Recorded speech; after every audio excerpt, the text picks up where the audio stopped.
Martha Donovan didn't beg. Not when they put her name on a wanted poster. Not when they burned her office to the ground. Not even when the last stage driver threw her bags into the Wyoming dust and told her she wasn't his problem anymore. She stood in the middle of that sun-cracked road alone with a ledger pressed against her chest like a shield, and she made herself one promise: she would not run. She would not hide. She would make them answer for every name in that book.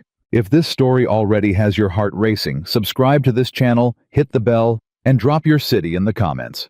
I want to see exactly how far this story travels. The summer heat in the Wyoming mountains didn't cool down at night.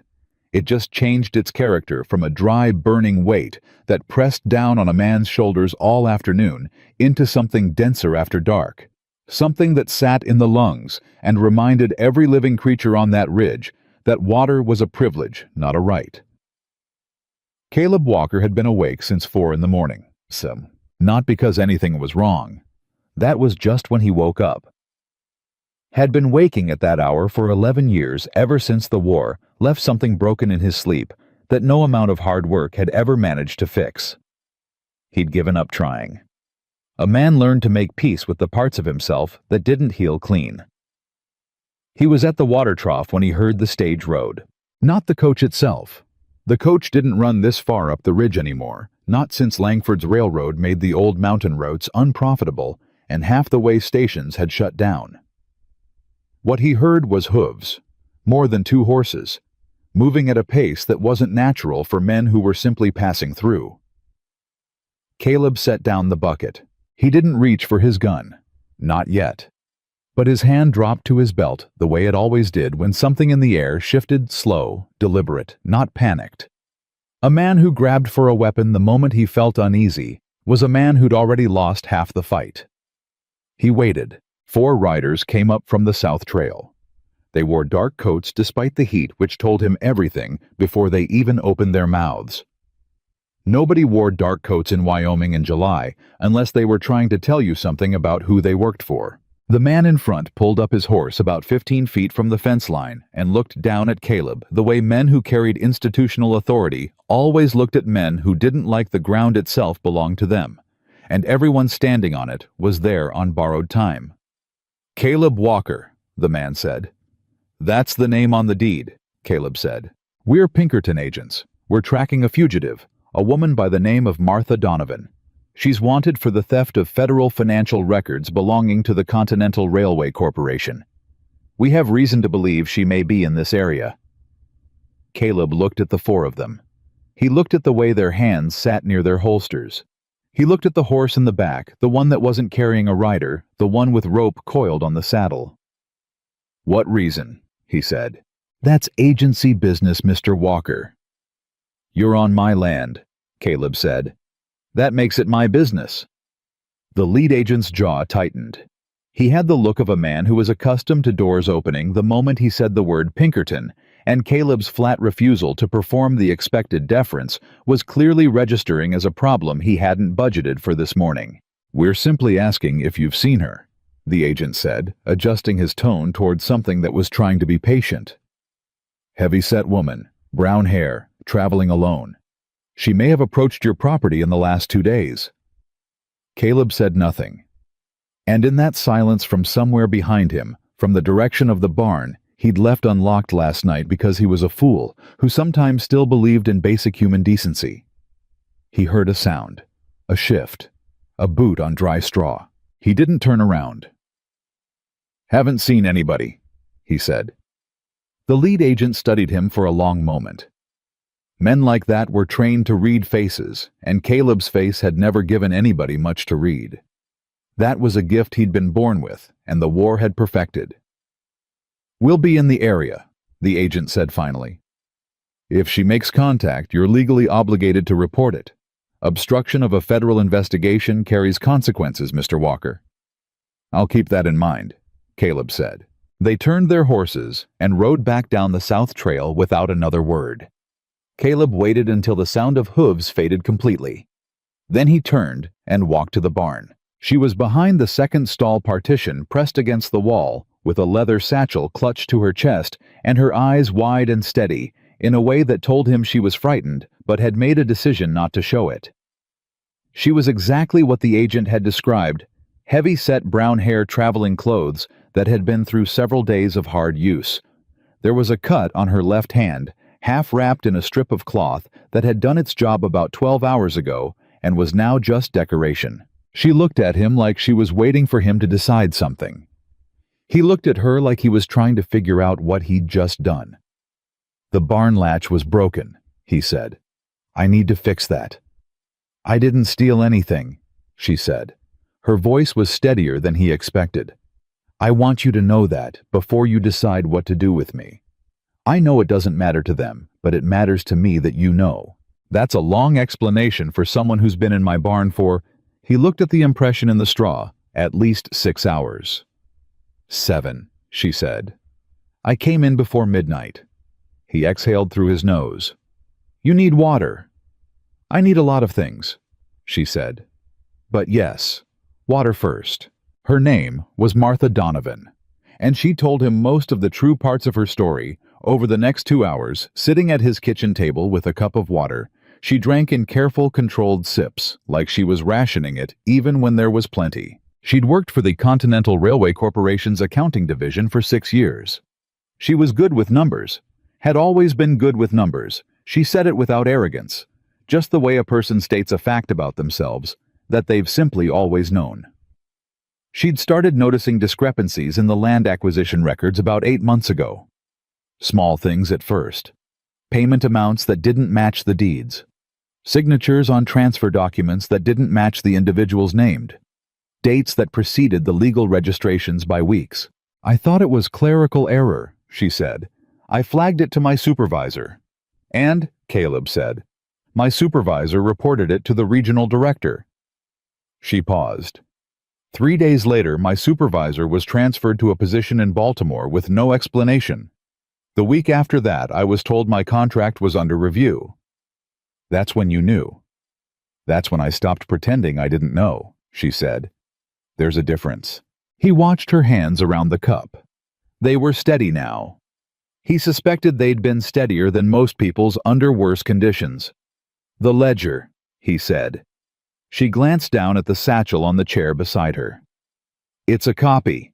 I made it by hand over 4 months working at night in my own apartment from memory and from documents I had legitimate access to as part of my position."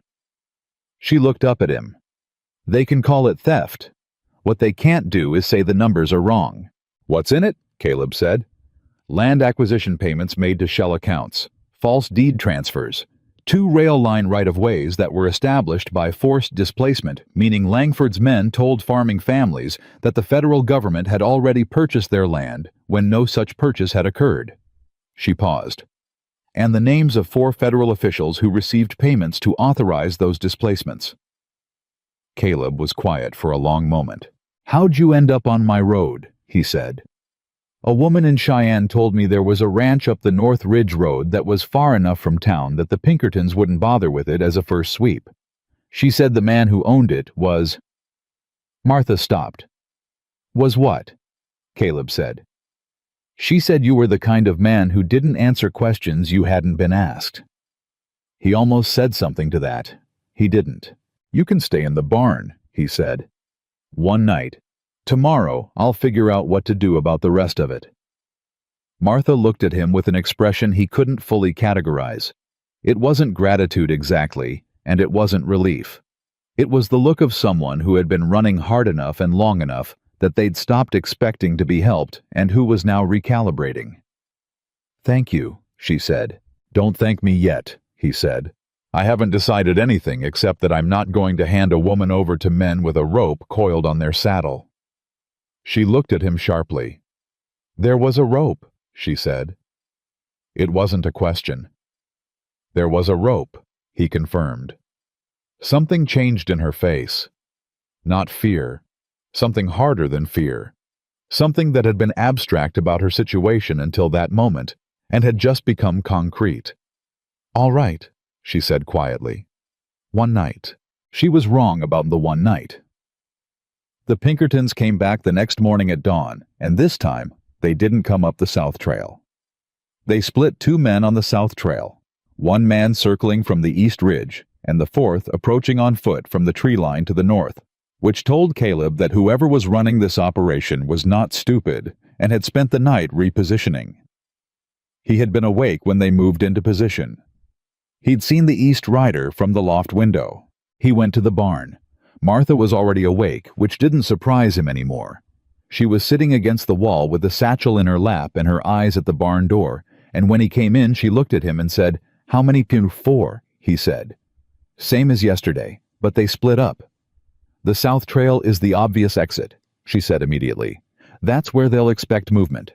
"Yes," he said. "The east ridge leads to the Hartley Creek crossing," she said.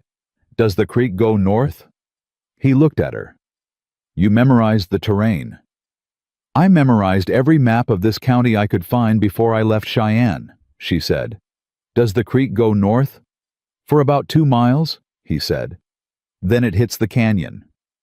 "So it's not an exit," she said. "It's a bottleneck." She was quiet for 3 seconds. "They're not here to catch me. They're here to contain me until more men arrive." Caleb had come to the same conclusion about 90 seconds after he'd seen the East Rider. "Yeah," he said. "Then we need to change what they're expecting," she said. "We," he said. She met his eyes without flinching. "You already made a choice, Mr. Walker. Yesterday morning when you told them you hadn't seen anyone. You're already in this." He hated that she was right. "What are you thinking?" he said.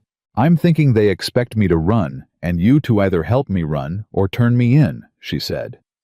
"I'm thinking nobody in that calculation expects us to stay exactly where we are and make them come to us." "That's not a plan," he said. "That's a position." "A position is the beginning of a plan," she said. "What do you have in that barn that they don't know about?" He looked around the barn the way a man looks at something he's lived with so long he's stopped seeing it.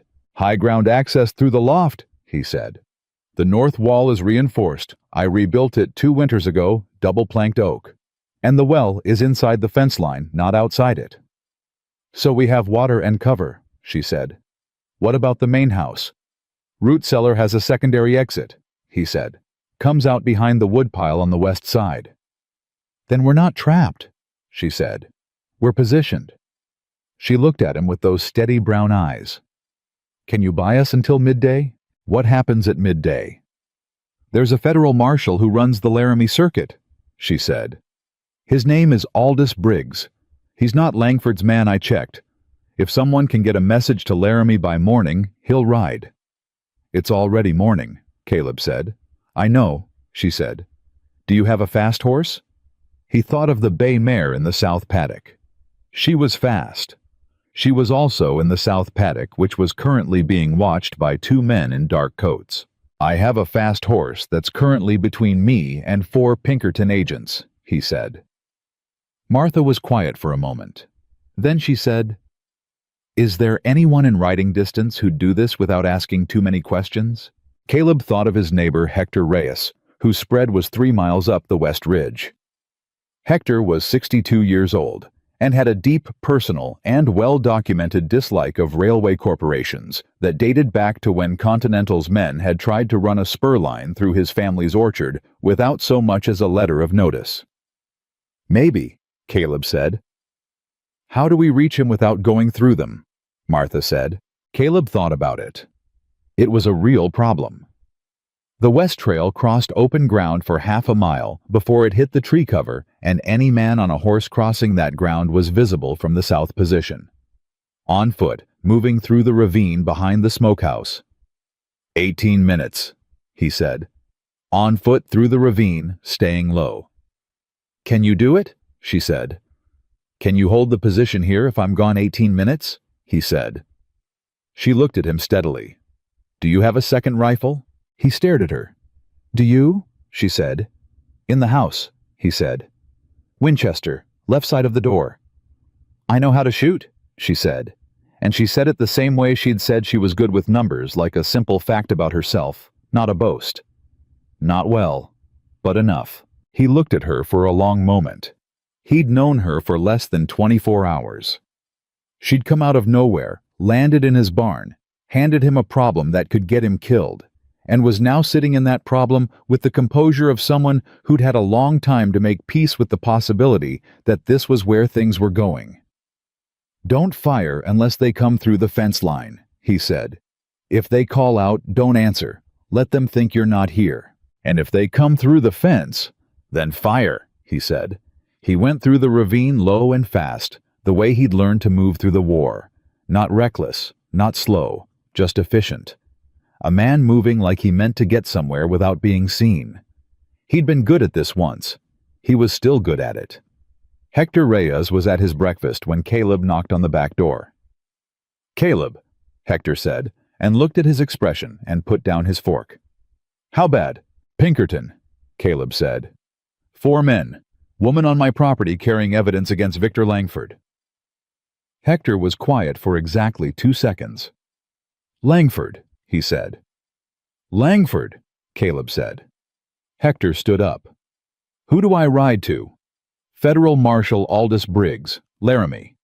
Tell him a woman named Martha Donovan has documentation of land fraud, and she needs federal protection before the Pinkertons find a way to make the documentation disappear along with the woman." Hector was already reaching for his hat.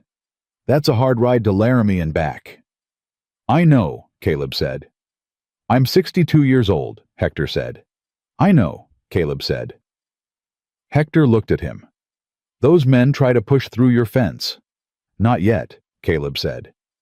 "Then I better ride fast," Hector said, and he went out the back door at a pace that reminded Caleb that 62 wasn't as old as it used to be.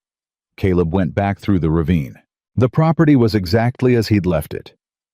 Martha was in the loft window, which he hadn't told her to do, but which was the correct tactical decision. She had sight lines from up there that she didn't have from the barn floor. She saw him coming and gave no signal, which meant nothing had moved while he was gone. He climbed up. "Hector's riding," he said. "Good," she said. She had the Winchester across her knees. She hadn't fired it. "Anything while I was gone," he said. "The East Rider moved south to join the other two," she said. "The man on foot is still in the tree line. He hasn't moved in 40 minutes, which means he's either waiting for something or he's the patient one."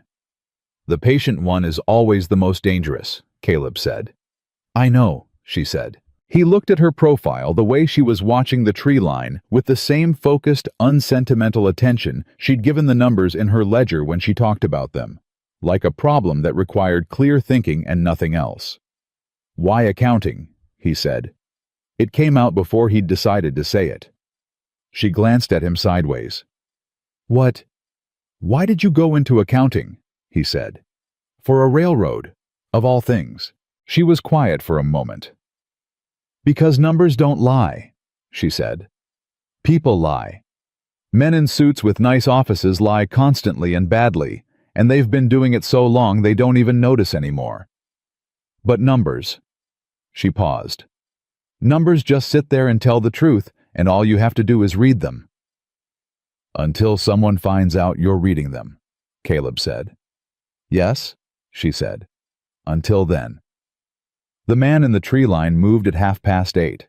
He came out, slow hands visible, walking toward the fence like a man on a pleasant morning constitutional, which was the oldest and most transparent version of the approach Caleb had ever seen. The man was either inexperienced or he was bait. "Don't move," Caleb said quietly. Martha didn't move. The man stopped at the fence line. "Mr. Walker," he called out. "We don't want trouble. We just want the woman. You hand her over, we're gone before noon. Nobody has to have a bad day." Caleb said nothing. "Mr. Walker, I know you can hear me. You're a reasonable man. A reasonable man knows when a situation is beyond his—" "You're trespassing," Caleb said. His voice carried without effort. "Get off my fence line." A pause. "Mr. Walker." "That wasn't a complicated sentence," Caleb said. Another pause. Then the man stepped back from the fence. He walked back toward the tree line at the same measured pace, but his shoulders were different going back than they'd been coming forward. Martha exhaled beside him. A single controlled breath. "They're going to wait us out," she said. "I know," Caleb said. "Do you think Briggs will come?" she said. Hector Reyes doesn't make a hard ride for nothing, Caleb said. If the marshal's worth anything, he'll come. Martha looked at the satchel beside her. And if he's not worth anything? Caleb looked at her. Then we find another way, he said. She looked back at him, and something shifted in her expression. Not relief, not hope, but something more durable than both. Something that looked like she'd been carrying a very heavy thing alone for a very long time and had just discovered that the ground under her feet was more solid than she'd expected. She didn't say thank you again. He was grateful for that.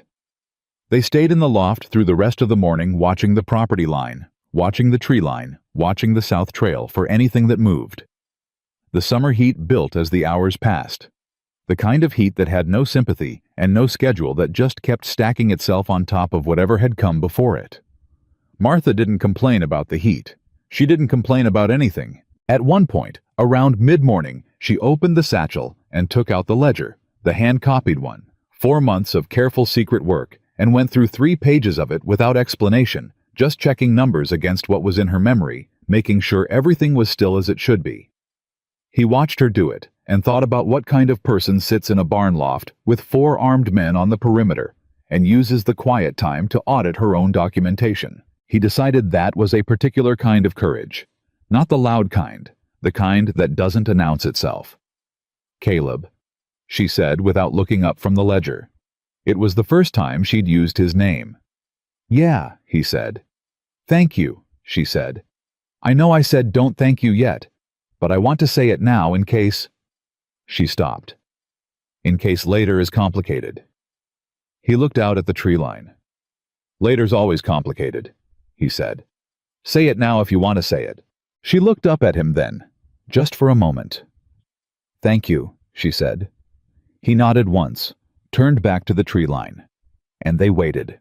The marshal didn't come by midday. Caleb knew it before the sun hit its peak. He knew it the way a man who'd spent years reading weather and terrain and the behavior of animals under pressure knew things not from evidence exactly, but from the accumulated weight of too many small signs pointing the same direction. The Pinkertons hadn't pulled back. They hadn't repositioned. They were settling in, which meant they weren't afraid of a federal marshal arriving, which meant either Hector hadn't reached Laramie yet, or Marshal Aldous Briggs was not in fact the man Martha believed him to be. He didn't say any of this out loud. Martha figured it out on her own around noon. He's not coming, she said. Not a question. Not yet, Caleb said. Hector should have reached Laramie by 9, she said. Even on a slow horse, even with the canyon road. She was quiet for a moment, looking at nothing in particular. Which means either something happened to Hector or the marshal isn't coming. Or the marshal is coming but taking his time about it, Caleb said. Men who take their time when a woman's life is at stake, she said flatly, are not men I'm counting on. She looked at him. We need another option. I'm working on it, he said. Tell me what you have, she said. He didn't have much. That was the honest answer, and she'd earned honest answers. The Pinkertons had effectively sealed the south and east approaches.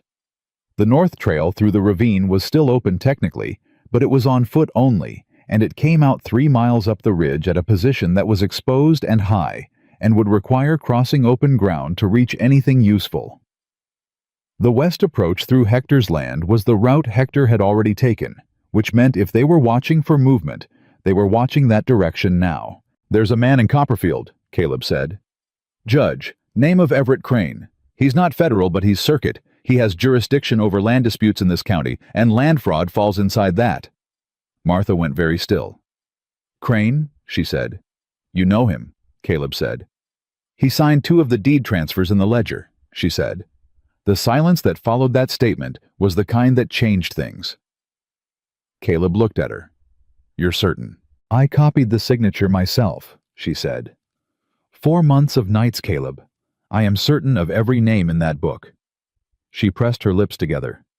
So we have no judge and no marshal and 4 armed men on the perimeter. What else? I've got a neighbor on the east side, he said. Woman named Clara Sutton, widow. She runs 40 head of cattle by herself, and she has a son who rides dispatch for the territorial governor's office. Martha looked at him. The governor. The governor, he said. Langford has connections to the governor, she said. I've seen the payment records. You've seen a lot of payment records, Caleb said. That was my job, she said, and there was something in her voice that wasn't quite bitterness, but was adjacent to it. I was very good at my job. He thought about Clara Sutton. He thought about whether a dispatch rider to the governor's office was compromised or just employed.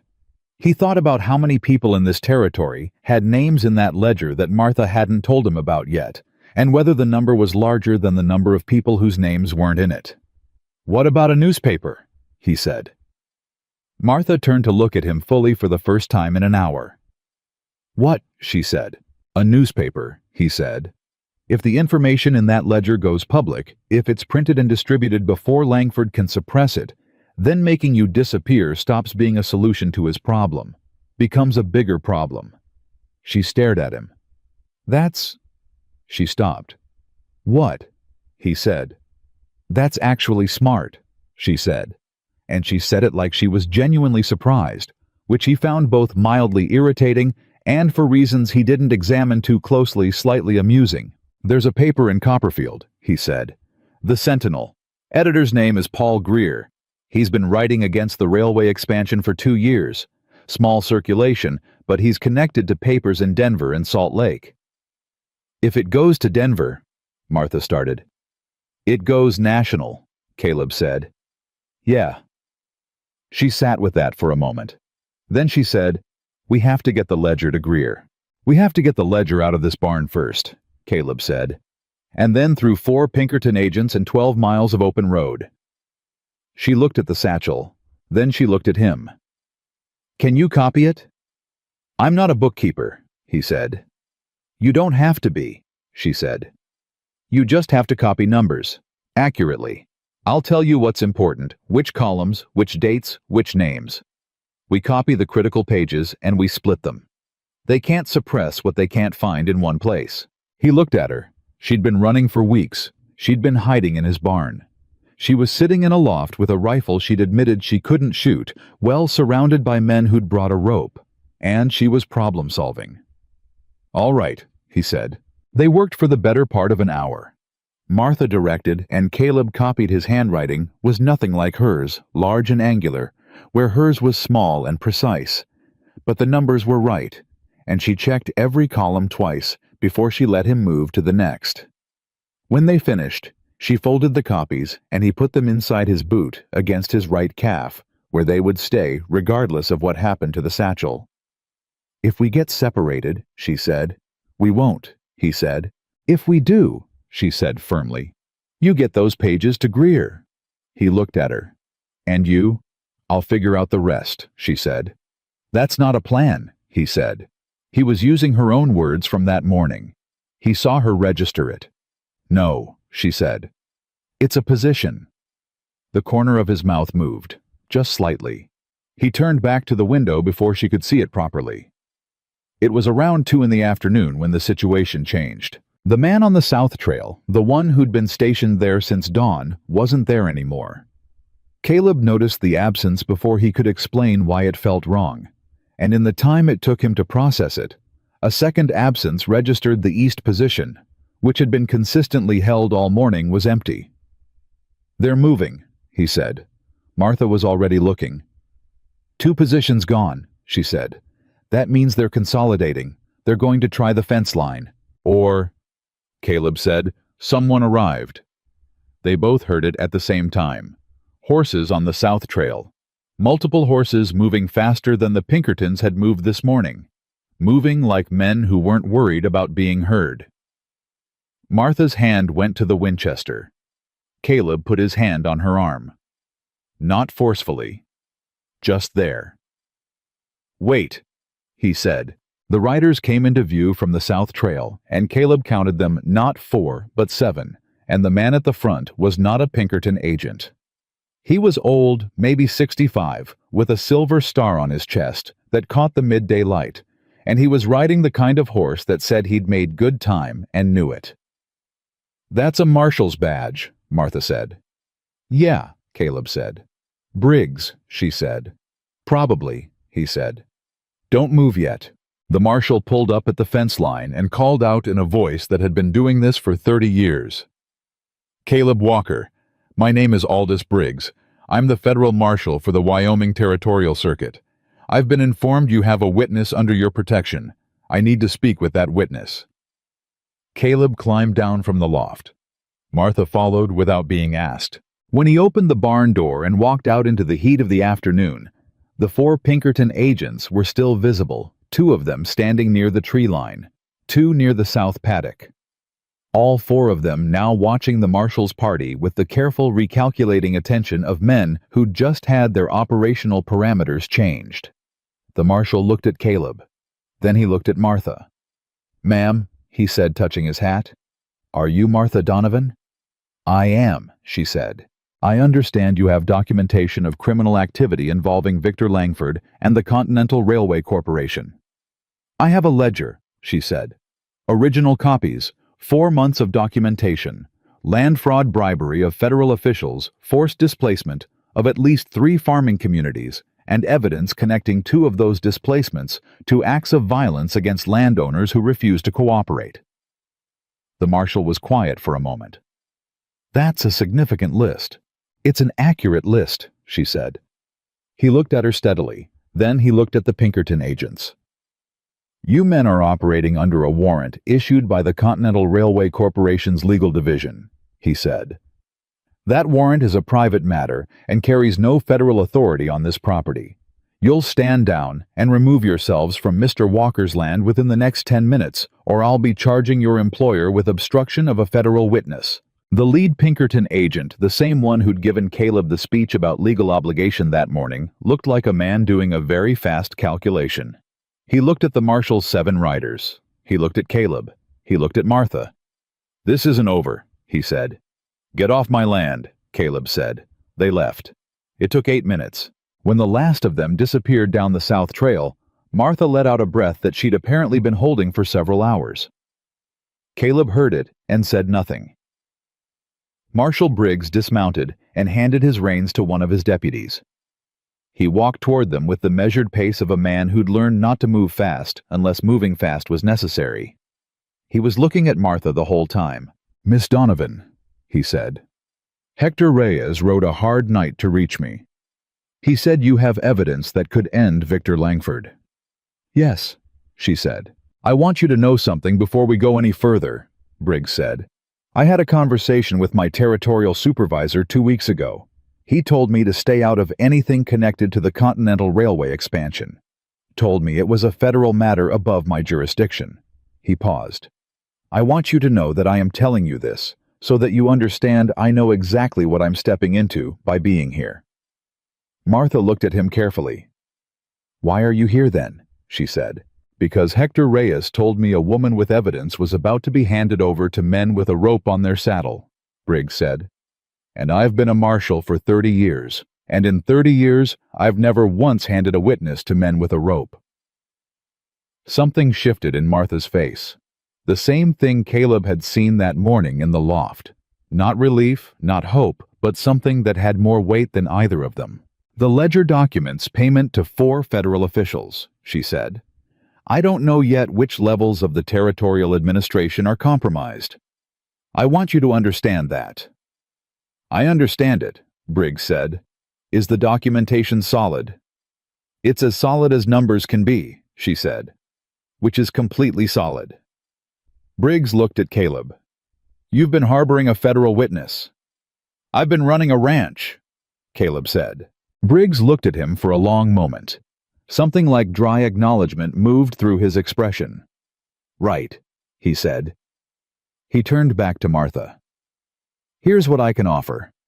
I can take you and the documentation to Laramie under my protection. I can connect you with a federal judge, one I personally vouch for, not a circuit man. And we can begin building a formal case. How long will that take? Martha said. Months, Briggs said honestly. Maybe longer. And in the meantime, she said, Langford's men know I'm alive, and they know what I have. They don't stop because you rode out here. No, Briggs said. They don't. Martha was quiet for a moment. Then she said, the Copperfield Sentinel. Briggs looked at her. Greer's paper. You know him, she said. Everybody in this territory knows Paul Greer, the marshal said. Man's been a pain in the railways side for 2 years. If the key documents run in print before Langford can move against the legal process, Martha said, it changes the calculus. They can pressure a judge. They can reassign a marshal. They cannot unpublish a newspaper story that's already running in Denver. Briggs was quiet. He was thinking.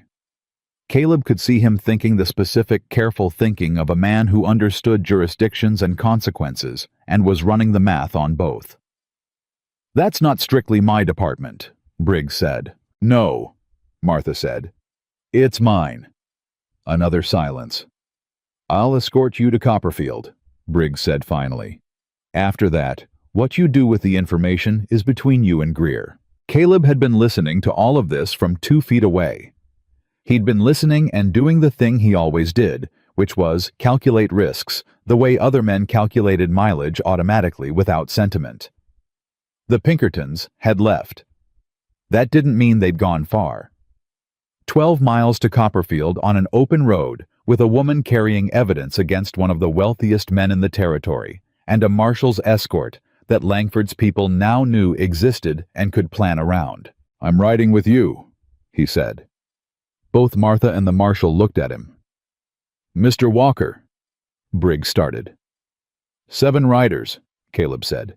She needs 8. Briggs looked at him. Whatever he saw in Caleb's expression, it didn't invite argument. Can you ride in 20 minutes? Briggs said. I've been ready since 4 this morning, Caleb said. Martha looked at him. She didn't say anything. But something in the set of her shoulders changed, not softening exactly because Martha Donovan didn't soften, he was already certain of that. More like a weight redistributed. Like she'd been carrying something awkward and alone and had just shifted it to a better position. He went to saddle the bay mare. The ride to Copperfield was 12 miles of road that Caleb knew better than most men knew their own kitchen. He rode near the back of the marshal's party, not from any tactical calculation, but because riding near the back meant he could see everything in front of him and react to anything that came from behind. Martha rode in the middle of the group between 2 of Briggs's deputies with the satchel across her lap and her back straight and her eyes moving over the terrain, the way his eyes moved, not looking at any one thing but watching everything. He noticed that. The way she watched. About 4 miles out, one of the deputies pulled alongside Caleb. Young man, maybe 25, with the look of someone who'd been doing this job long enough to know when to ask questions and when not to. He'd apparently decided this was a when-to situation. You're Walker, the deputy said. The one who kept her overnight. Ranch hand responsibilities, Caleb said. The deputy looked at him sideways. 4 Pinkerton agents and you just kept her. They weren't invited, Caleb said. She was. The deputy was quiet for a moment. She really have what she says she has. Ask her, Caleb said. I'm asking you, the deputy said. Caleb looked at the back of Martha's head at the way she was sitting in the saddle straight and steady, despite what had to be genuine exhaustion checking the ridgeline with those clear calculating eyes. Yeah, he said. She has it. The deputy nodded and pulled back into his position. They were 3 miles from Copperfield when Caleb's instincts fired. He couldn't explain it as anything more specific than that a shift in the quality of the air, a stillness in the brush along the left side of the road, the way his horse's ears went forward and then sideways without any obvious cause. Marshal, he said. Quietly, not urgently. Briggs was experienced enough to respond to quiet rather than urgent. He turned his head without stopping his horse. Left ridge, Caleb said. 2 minutes out. Briggs didn't look at the left ridge. A smart man never looked directly at what he'd been warned about. How many? Can't say yet, Caleb said. But they're there. Briggs called back to his deputies in a tone that sounded conversational and wasn't. 2 of them pulled forward around Martha without making it obvious they were doing it. The formation tightened. Martha had caught it. She hadn't been told anything, but she was watching Caleb's face, and she'd seen something in it, and now her hand was resting near the satchel in a way that was different from how it had rested before.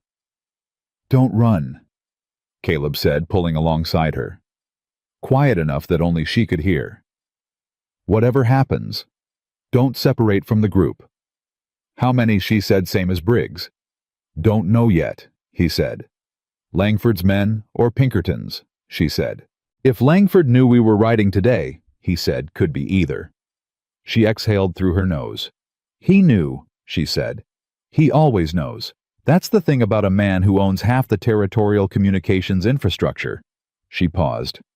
"He knew the moment I got on a horse with a federal marshal." Caleb processed that. "The telegraph in Copperfield," he said. "And the one in Laramie," she said. "And probably the one at the Hartley Creek station." "Then Greer's paper is the only option," Caleb said. "Once it's in print, it has to get to Greer first," she said. The riders came out of the left ridge fast, not from ambush exactly, more from intercept, which was a different thing. 4 horses cutting across the road ahead of them at an angle that was designed to force a stop. The man at the front was not a Pinkerton agent. He was wearing a business suit under a riding coat which was almost insane in the summer heat, and he had the look of a man who paid other people to do things and was personally offended at being present for this particular task. "That's Harlan Voss," Martha said. Her voice was completely flat. "Langford's legal director." "He's a lawyer," Caleb said. "The most dangerous kind," she said. "The kind who does whatever the money requires." Voss pulled his horse to a stop in the middle of the road and held up one hand in the universal gesture of men who believe their authority to stop things is self-evident. "Marshal Briggs," he called out, "I have a court order. Miss Donovan is to be remanded to Continental Railway custody pending a hearing in Denver on charges of—" "Mr. Voss," Briggs said, and his voice had 30 years of federal territory in it. "I don't recognize the jurisdiction of a private company's legal division over a federal witness. Get out of the road." "The order is signed by Judge—" "Get out of the road," Briggs said again. Voss's horse shifted under him. He was not a natural rider. "Marshal, you're making a significant error. Victor Langford has—" "Victor Langford," Martha said loud and clear from the middle of the group, "has the names of 4 federal officials in my ledger, 3 incidents of documented land fraud, and approximately 48 hours before that information runs in the Copperfield Sentinel, and every major paper it's connected to in Denver and Salt Lake City." She paused. "You can tell him I said that." Voss looked at her. The practiced authority in his expression flickered just slightly, just for a second, the way a lamp flickers when the wind finds it. "Miss Donovan," he started. "We're done talking," she said. Briggs moved his horse forward. His deputies moved with him. Caleb moved with them, and the formation didn't stop, and Voss's riders faced with 7 federal deputies and a very large and completely calm cowboy, who was looking at them with the specific expression of a man who has genuinely nothing to lose, pulled to the side of the road. Voss said something as they passed. Caleb didn't catch all of it, but he caught, "This isn't finished," and "consequences," and Langford. Martha, riding directly past Voss's horse, said nothing. She looked straight ahead. But her jaw was set, and her eyes were bright, and Caleb thought in the private, unspoken part of himself, where he kept observations he didn't know what to do with, yet that she was one of the most fearless people he had ever ridden alongside. Paul Greer was exactly what Caleb had expected, small, wiry, with ink-stained hands, and the kind of eyes that were always reading something, even when there was nothing in front of them. He met them at the back entrance of the Sentinel's building, because Briggs had sent a rider ahead, and he took one look at Martha and said, "You're Donovan, tell me everything." "I'll show you better than I'll tell you," Martha said, and opened the satchel. The next 3 hours in Paul Greer's office were the most concentrated 3 hours Caleb had sat through since the war. Martha laid out the documentation with the precision of someone presenting a legal argument, which he understood now was exactly what it was. She walked Greer through the ledger column by column, explaining what each entry meant, what the real transaction behind the recorded fiction had been, whose name appeared, and what that name's appearance indicated. Greer asked questions like a man who had been waiting 2 years for exactly this conversation. Sharp questions. Questions that pushed into corners Martha hadn't lit up yet and made her stop and think, and occasionally revise a statement to be more precisely accurate. Caleb watched her respect for the man build in real time. He himself said almost nothing during those 3 hours. He sat near the door. He watched the window. He listened. Somewhere in the second hour, Greer said, "This will destroy him. If we can verify even half of this, this destroys Langford completely." "It's all verifiable," Martha said. "I didn't copy anything I couldn't source." The federal officials named, 3 of them are currently in office, she said. 1 retired last year. The payments continued after retirement, which actually makes the documentation cleaner. Greer looked up from the ledger. "You understand that once this runs, there will be legal challenges. Langford's lawyers will claim the documents are fabricated." "They're welcome to claim that in front of the original ledgers," Martha said, "which I did not bring here, and which are in a location I haven't told anyone." Greer looked at her. Then he looked at Caleb. "She's been planning this for a while. Longer than I've known her," Caleb said. "Which isn't long." "Long enough," Martha said. She didn't look at Caleb when she said it, but something in her voice changed slightly on the words. Just slightly. Greer set down his pen. "I can have a preliminary piece in print by Thursday," he said. "Denver connection by Friday if the Telegraph cooperates." "The Telegraph may not cooperate," Martha said. "Langford has people at the Copperfield station." Greer smiled for the first time. It was a very specific kind of smile. The smile of a man who had been in a particular fight for a long time and had planned for exactly this obstacle. "I have a courier who rides to Denver personally," he said. "Young man, fast horse, no telegraph involved." Martha looked at him. "You were ready for this."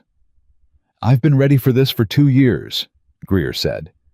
"I just needed someone to walk through the door with the numbers." The meeting ended. Greer had legitimate copies made in his presence, witnessed by Briggs himself. The original ledger was back in the satchel. Martha stood in the back alley behind the Sentinel building in the early evening heat, and the reality of the last 24 hours seemed to settle on her all at once. Not breaking Martha Donovan didn't break, but landing. Briggs came to stand beside her. "I want you in protective custody until this runs," he said. "It's not optional. Voss had 4 riders on that road. Langford knows you're in Copperfield." "I know," she said. "My office in Laramie is the safest place I can put you," he said. She nodded. Then she looked at Caleb. He was standing apart from the Marshall's party, the way he'd stood apart from things his whole life, not excluded, just positioned at his own angle, watching everything with that flat, steady attention that she'd stopped finding unsettling sometime around the middle of last night. "Mr. Walker," she said. "Caleb," he said. She looked at him. "Caleb?" And something about the way she said his name direct clear without the formality she'd worn like armor for the entire time she'd known him made something shift in the quiet part of his chest that he'd stopped paying attention to a long time ago. "You should go back to your ranch." "Probably," he said. "You've done more than—" "Don't finish that sentence," he said. She stopped. "You don't owe me anything," he said. "And I didn't do any of it because I was keeping score." He looked at her steadily. "Go to Laramie. Stay with Briggs. Let the paper run." "And then," she said. "And then we see what the numbers do," he said. She held his gaze for a moment. In the last light of the day, with the heat still sitting heavy on everything, and the sound of Copperfield going about its evening business on the other side of the building, she looked at him the way a person looks at something they're going to remember. "I'll come back," she said. "When this is done, I'll come back and tell you how it ends." He looked at her. "You don't have to." "I know," she said. "I'll come back anyway." He didn't argue with her. He'd already learned that arguing with Martha Donovan about something she'd decided was a losing proposition, and he'd known her less than 30 hours. He touched the brim of his hat. She watched him do it. Then he turned and walked back to where his horse was waiting, and he didn't look back and she watched him go, with an expression that nobody else in the alley was close enough to see. Marshal Briggs appeared at her shoulder. "Ready," he said. She picked up the satchel and settled the strap across her shoulder. "Yes," she said. "Let's go." The ride to Laramie took the rest of the day and most of the evening. Martha didn't sleep in the saddle the way some of Briggs's deputies did, the easy practiced slump of people who'd learned to rest while moving. She stayed upright the entire ride, watching the road, watching the ridgelines, doing the mental arithmetic that had kept her alive for the past 6 weeks. Cataloging. Calculating.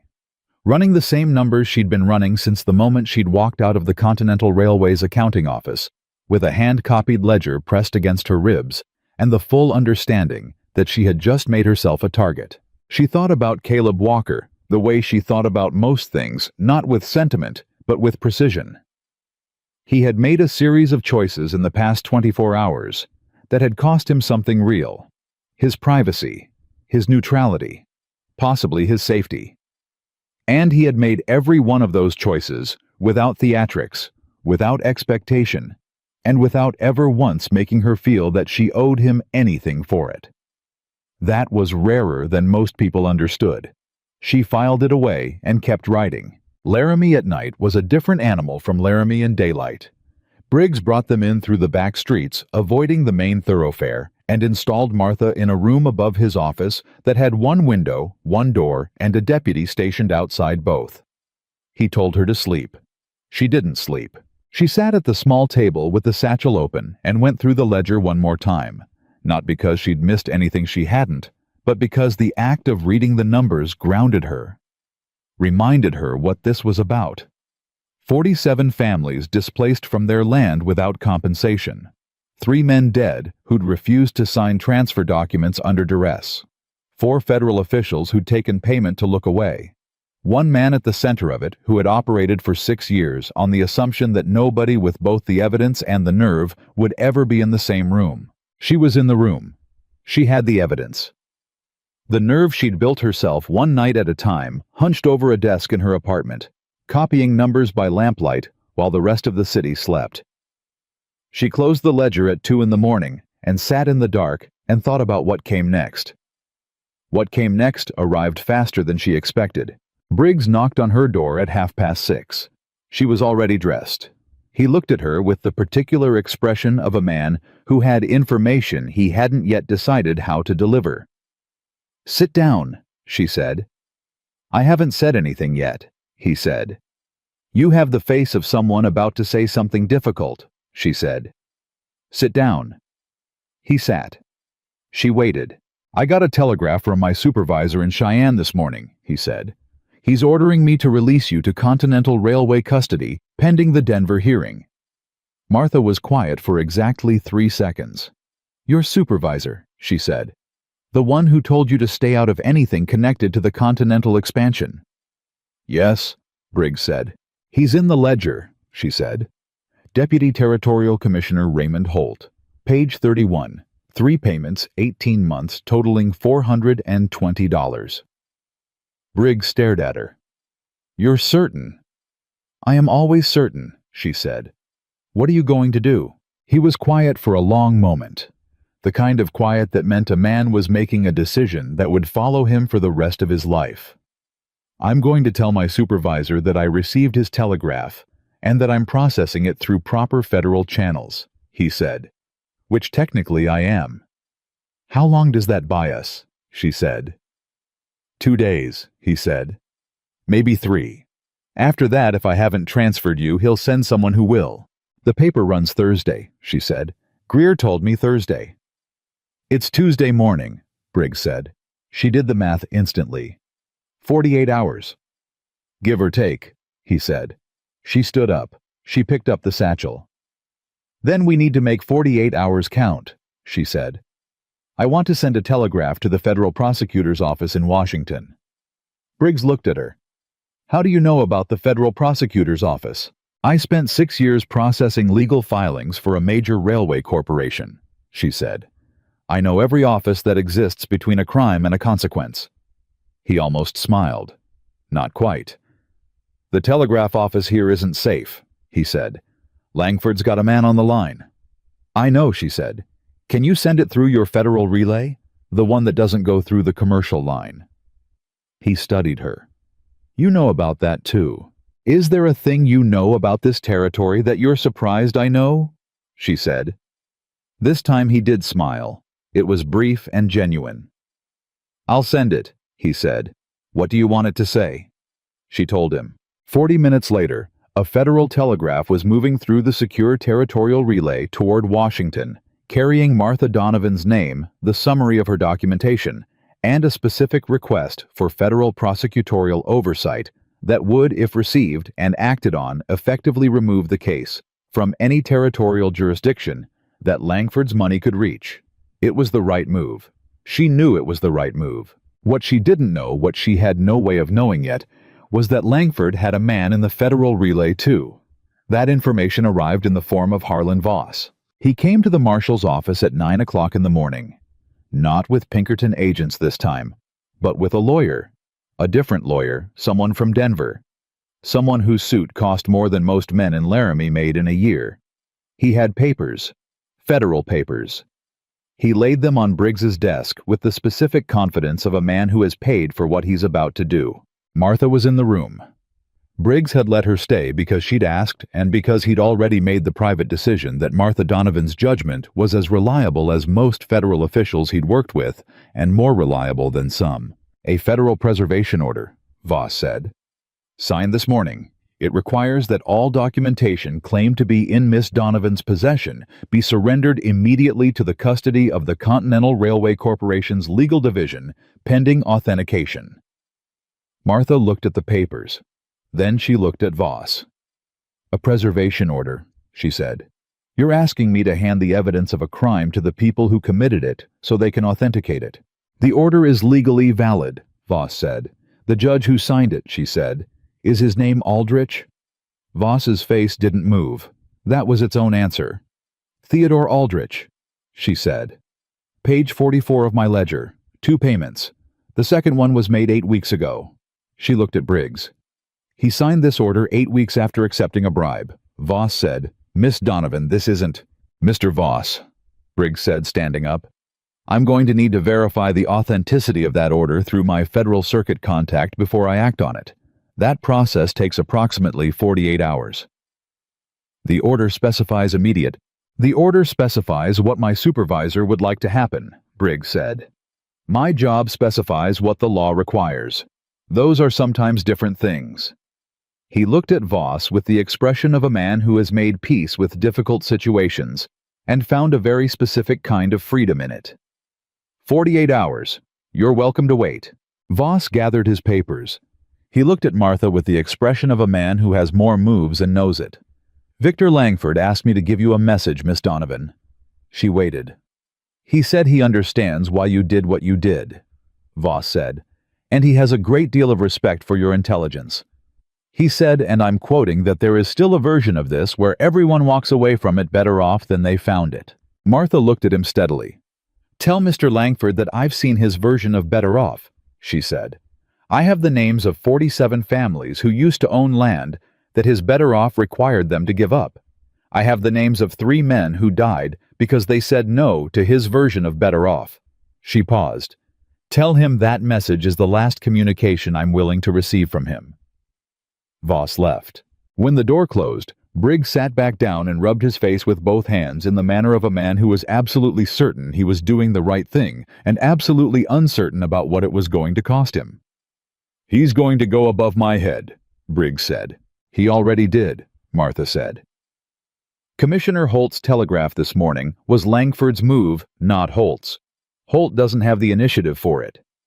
She sat down across from him. He's running out of legal options. When a man like Langford runs out of legal options, he stops using legal ones, Briggs said. Yes, she said. How many deputies do you have in this building right now? 4, he said. Is that enough? He was quiet for a moment. Probably not, he said. She put her hand on the satchel.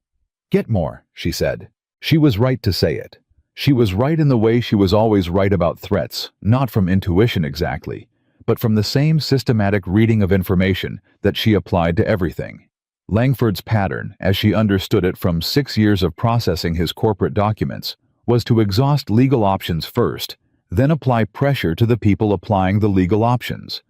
And when both of those failed to create a crisis that required an immediate decision, under conditions where careful thinking was impossible, he was going to create a crisis.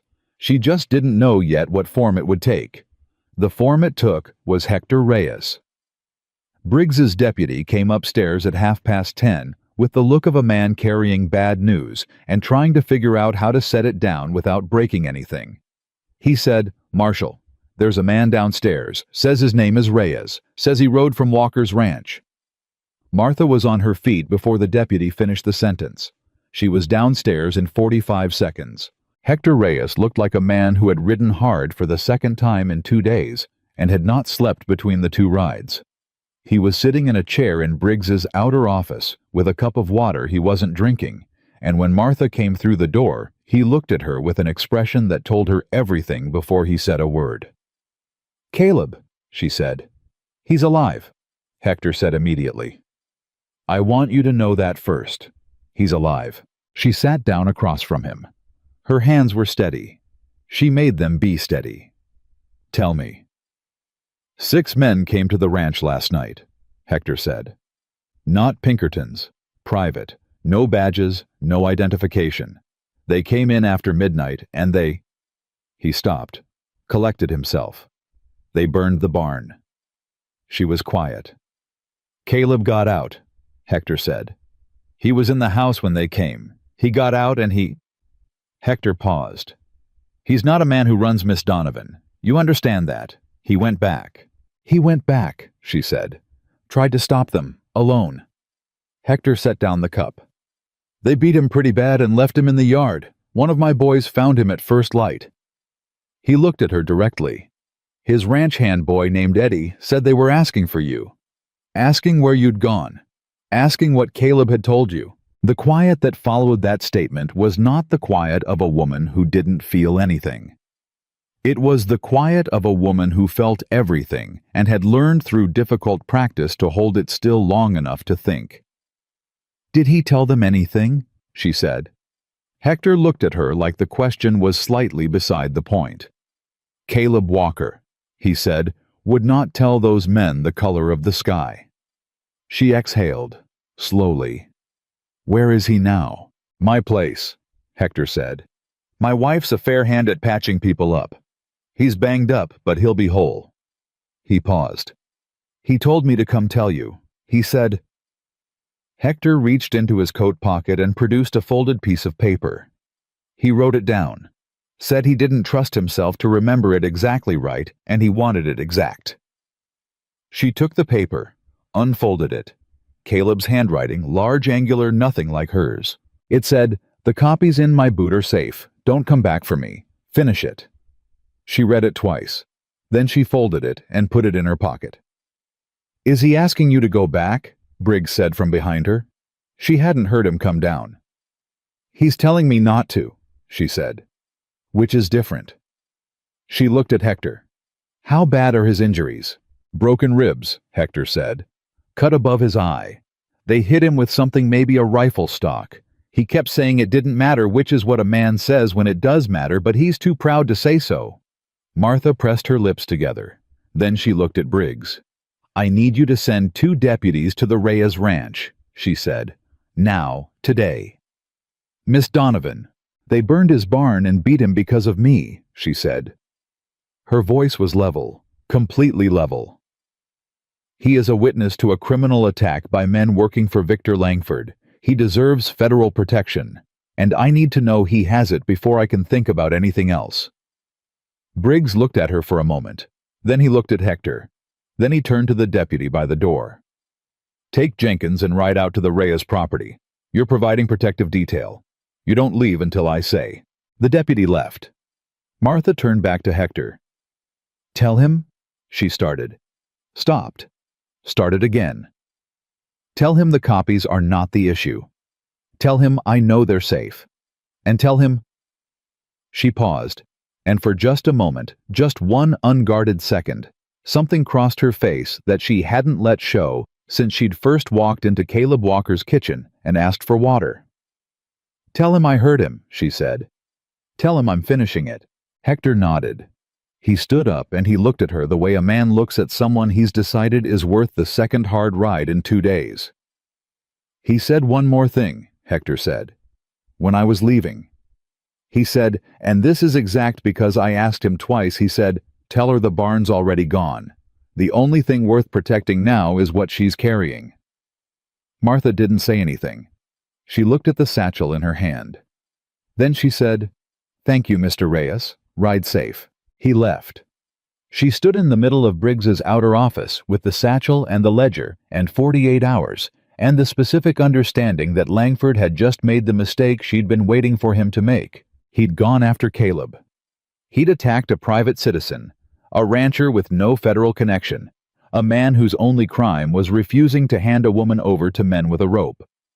He'd done it with unnamed men to avoid the Pinkerton paper trail, which meant it was extra legal even by the loose standards of what he'd done before. And Hector Reyes had ridden through the night and seen it. And Briggs's deputy had just been sent to document it. "That's a federal assault charge," she said to no one in particular. "On a witness?" Briggs said from behind her. He'd been thinking the same thing. Attack on a federal witness carries mandatory prosecution. "Is Caleb a federal witness?" she said. "He is now," Briggs said. "The moment my deputies document that attack, he becomes material to the obstruction case." He paused. "Which is what Langford just handed us." She turned around. "He's panicking," she said. "Langford. He's making decisions fast instead of smart because the 48-hour window is real to him and he's trying to close it." She looked at Briggs. "Panicking men make more mistakes." "They also do more damage," Briggs said. "Yes," she said. "So we move faster than he does." She was already thinking, running the calculation of what they had, what they needed, what the next 40 hours required. The telegraph to Washington. "Has there been a response?" "Not yet," Briggs said. "Check again," she said. He went to check. She sat down and opened the ledger to page 44. Theodore Aldrich's page, and read it again, and then turned to Raymond Holt's page 31, and read that, and then turned to the pages she'd copied into Caleb's handwriting and put in his boot, and which were now, according to Hector Reyes, still safe at the Reyes ranch. She thought about Caleb sitting in the Reyes kitchen with broken ribs and a cut above his eye, writing a note that said, "Finish it," in that angular handwriting. She thought about him going back into 6 men because he was not a man who ran. She thought, "I will finish it." And then she stopped thinking about it and focused on the numbers, because the numbers were what she had, and the numbers were what would end this. Briggs came back in 20 minutes with a telegraph form in his hand and an expression she hadn't seen on him before. "Washington responded," he said. She looked up. "And?" "They want the documentation," he said. "Not copies. Original ledger. A federal courier is being dispatched from Denver." He paused. "But there's more." "Tell me," she said. "The federal prosecutor's office is aware of Victor Langford," Briggs said. "They have been for 14 months. They had an investigation open." He stopped. "Had." She went very still. "Had?" she said. "It was closed," Briggs said. 6 months ago. Internal review determined there was insufficient evidence." He looked at her steadily. "The review was conducted by a committee that included Raymond Holt," she said, "and Theodore Aldrich," he said. The full shape of it landed on her all at once, not as a surprise, because nothing about what Langford was capable of had surprised her since she'd first understood the scope of the ledger, but as a confirmation, as the complete picture finally assembled from all its parts. "They shut it down," she said. "They were inside it from the beginning. The investigation, the evidence, the prosecutors, he was ahead of all of it." "Until you," Briggs said. She looked at him. "Until you," he said again. "Because you didn't go through any of the channels he'd already bought. You copied it by hand, you carried it yourself, and you walked into a ranch in Wyoming that wasn't on any list that Langford's people were watching." She thought about the woman in Cheyenne who'd told her about the ranch up the North Ridge Road, the woman whose name she had never asked because it was safer not to know. She thought about a broken barn latch. She thought about a man who'd said, "Haven't seen anybody," to 4 agents and then walked calmly to a barn. "The Federal Courier from Denver," she said. "Can they be trusted?" "I don't know," Briggs said. "That's the honest answer." "Then we don't wait for the courier," she said. "We take it there ourselves." Briggs stared at her. "Denver is 3 days' ride. 2.5 if we move now," she said. "And the Sentinel runs Thursday. If the story is already public when we arrive in Denver with the original documentation, Langford can't suppress it legally or otherwise. The verification process becomes a formality."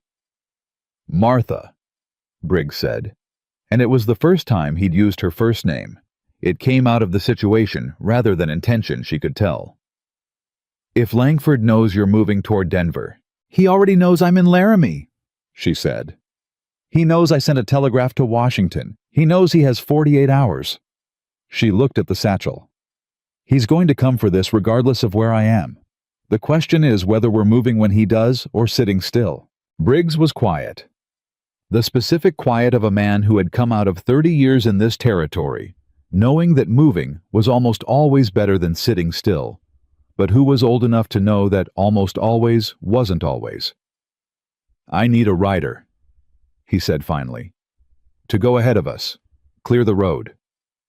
"Hector Reyes is probably back at his ranch by now," she said. "He already knows the route." "I'm not sending a 62-year-old man on a third hard ride in 3 days," Briggs said. "Then send someone who can keep up with him," she said. "Because Hector Reyes already knows what this is about, and he'll ride anyway if you ask him." Briggs looked at her. "You trust him?" "I trust people who've already proven themselves," she said. "It's the only kind of trust that means anything." He left to make arrangements. She sat alone with the ledger and the weight of what the next 48 hours would require. The federal investigation shut down from inside. The judges bought. The commissioners paid.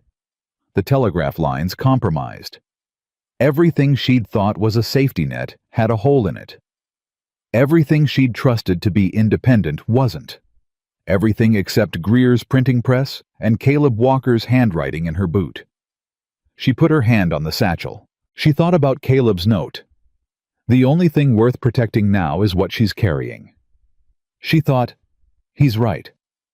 And I know exactly what to do with it. She was still sitting there, still thinking, when the window above her shattered inward. Not a gunshot. A rock. A rock with a piece of paper tied to it, which was the oldest and crudest form of message delivery. And also she understood immediately a deliberate choice, something that couldn't be traced, couldn't be sourced, couldn't be entered as evidence. The paper said 3 words, "Give it up." She looked at the 3 words for a long moment. Then she set the paper down on Briggs's desk, stood up, picked up the satchel, and walked to the door. When Briggs came back in from the yard, having heard the window break and arrived at a run, she was standing at the door with the satchel over her shoulder, and the expression of a woman who had been threatened enough times that it had stopped producing fear and started producing something harder and more useful. "We leave in an hour," she said. "Martha, 1 hour," she said. "Get your horses ready, get your deputies ready, and get word to Hector Reyes." She paused. "Tell him we're riding to Denver and ask him if he wants to come." Briggs looked at the broken window. He looked at the rock. He looked at the piece of paper on his desk with its 3 words. Then he looked at her. "You know he'll say yes," he said. "I know," she said. "That's why I'm asking."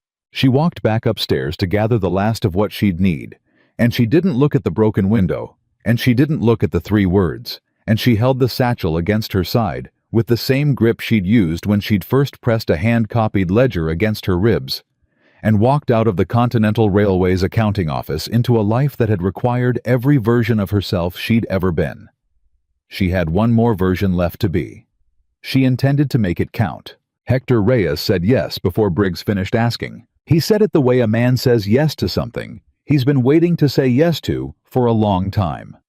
Not impulsively, not carelessly, but with the settled weight of a decision that had already been made somewhere deeper than the moment it was spoken. He arrived at the marshal's office 40 minutes after the messenger reached him on a fresh horse with a rifle across his saddle and a look on his face that said he understood exactly what this ride meant, and had made his peace with it before he left his front door. Martha was outside when he rode up. She looked at him and said, "You didn't have to come." "No," Hector said. "I didn't." He looked at the satchel. "Is it all in there?" "Everything that matters," she said. He nodded once. "Then let's ride." They left Laramie with 6 people. Briggs, 3 deputies, Martha and Hector, and the specific understanding that what they were doing had stopped being a legal matter and become something more personal. Langford had made it personal when he'd sent 6 men to a ranch at midnight, with instructions that didn't include leaving witnesses. He'd made it personal when Caleb Walker had been left in a yard with broken ribs and a cut above his eye, because he'd refused to say where she'd gone. Martha rode and didn't talk for the first hour. She was doing what she always did under pressure sorting, running through everything she knew, everything she documented, everything that could still go wrong between Laramie and Denver and the federal prosecutor's desk. The list of things that could go wrong was not short. The road to Denver ran through 3 counties, and she knew from the ledger that Langford had relationships, financial relationships, the kind that produced loyalty of a very specific and mercenary variety in at least 2 of them. The telegraph lines along the route were commercial lines, which meant compromised lines. And Voss was still out there somewhere with his court orders and his Denver lawyer, and the specific patience of a man who knew he had more resources than the people he was chasing. But the Sentinel ran Thursday, and it was Tuesday afternoon. She held on to that the way she'd held on to the ledger through 6 weeks of running as the fixed point that everything else had to be oriented around. Briggs pulled alongside her around the 2nd hour. "You're thinking," he said. "Always," she said. "Thinking about what?" he said. "The secondary copies," she said. "The pages in Caleb's handwriting that are still at Hector's ranch." She glanced at Hector riding a few lengths ahead. "Those pages need to move. If something happens to this..." She touched the satchel. "Those pages are the only backup." "I sent a deputy to secure them this morning," Briggs said. She looked at him.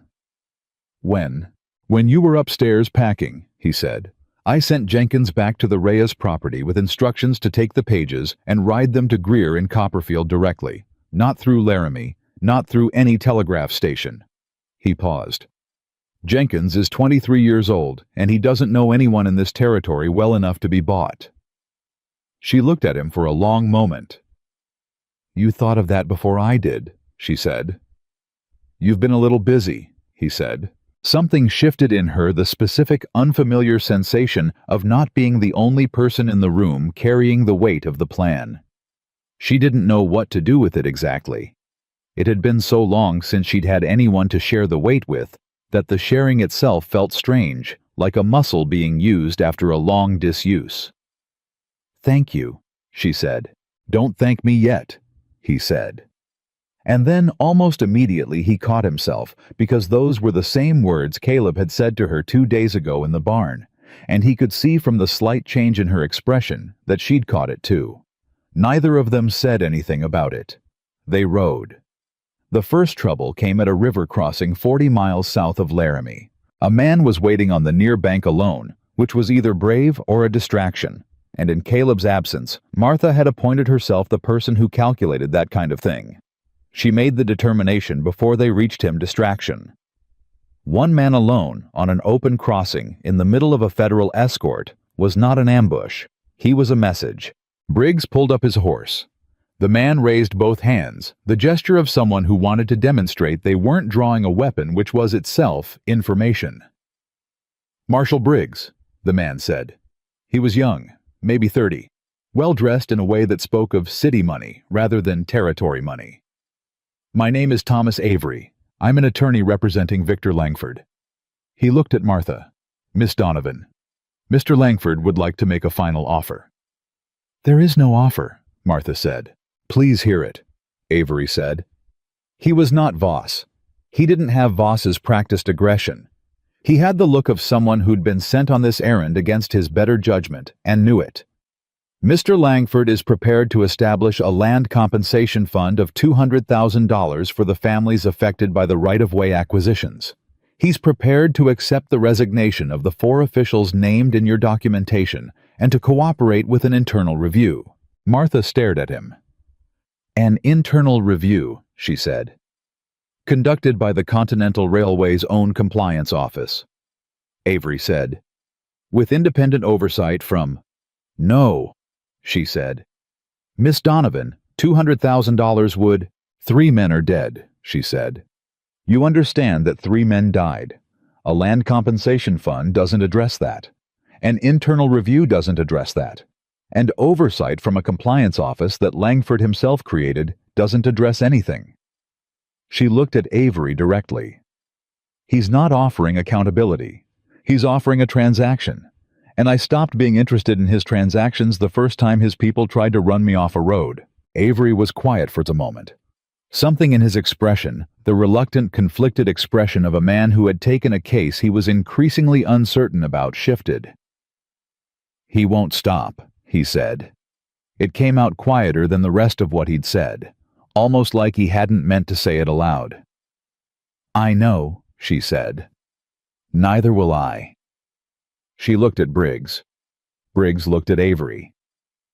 You need to move off this crossing, Briggs said. Now. Avery moved. He rode back the way he'd come without another word, and Martha watched him go, and felt nothing about it except a clarified certainty Langford was down to personal offers delivered by reluctant attorneys on river crossings. He was running out of moves. The distraction question answered itself 20 minutes later when they came over a rise and found 4 riders blocking the road ahead. Not Pinkertons, not lawyers. Men who wore their profession the same way they wore their guns, plainly without pretense. Martha's hand went to the satchel. Reflex. Briggs didn't hesitate. He called out in the clear carrying voice of 30 years of federal authority. You are obstructing a federal marshal's escort. Identify yourselves and clear the road, or you will be placed under arrest. The 4 riders didn't move. Briggs looked at his deputies. Something passed between them without words, the specific communication of people who have worked together long enough that the language of glances is sufficient. Miss Donovan, Briggs said, quiet just for her. Ride to the left. Stay behind me. Don't stop moving regardless of what you hear. I'm not leaving the group, she said. You're not leaving the group, he said. You're positioning. There's a difference. She moved left. Hector moved with her, and she noticed that he hadn't been asked. He'd just read the situation and adjusted the same way he'd adjusted to everything in the past 3 days without complaint or explanation. She thought briefly that Hector Reyes was the kind of man that difficult situations revealed, and what they revealed was someone worth knowing. The confrontation lasted 4 minutes and ended without gunfire. One of Briggs's deputies, the older one, the one who'd been watching everything quietly for 2 days, rode directly at the 4 men with a speed and directness that clearly communicated he was not going to stop, and 3 of the 4 scattered. The 4th held his ground 1 second too long and found himself flanked, and the expression on his face went from determined to recalculating in the time it took to understand that the calculus had shifted against him. He moved. Briggs didn't pursue. They kept riding. How much further? Martha said. Day and a half, Briggs said. If we don't stop long. We don't stop long, she said. They made camp that night in the kind of brief, functional way that people make camp when stopping is a necessity and not a preference. Martha sat at the edge of the fire and ate without tasting, and thought about Denver, about the prosecutor's office, about the specific federal official Briggs had said he trusted, about what the next conversation needed to accomplish, and how she needed to go into it. Hector sat across the fire from her. He looked at her steadily. You should sleep, he said. I should, she said. I won't. No, he said. I know. He was quiet for a moment. He's worried about you. She looked up. Caleb, Hector said. Before I left, when he was sitting in my kitchen with my wife wrapping his ribs, he told me to tell you not to come back. But what he was actually thinking about was you. He paused. He didn't say it in so many words. He's not a man who says things in words if he can avoid it. But I've known Caleb Walker for 9 years, and I know what he looks like when he's worried about something. Martha looked at the fire. He's been alone a long time, Hector said. By choice, not by accident. He paused again. What happened on his ranch in the last 2 days, that's the most he's let himself care about a situation in a long time. I just thought you should know that. Not to make it into something it isn't. Just so you know. She didn't say anything for a moment. Then she said, "How bad are his ribs?" "Bad enough that he shouldn't ride for 2 weeks," Hector said. "Which means he'll probably ride in 1. He needs to stay at your place," she said. "Safe. Away from the ranch until this is done." "I told him that," Hector said. He said, "I know what he said," she said. "Yeah," Hector said. "I figured you might." She looked back at the fire. After a while she said, "Tell me about him.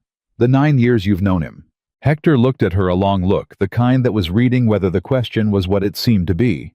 Whatever he found satisfied him. "He came out here after the war," Hector said. "I don't know all of what the war did to him, and he's never said, and I've never asked. But I know what it looked like from the outside. A man who had decided that needing things from people was a liability. So he stopped needing things."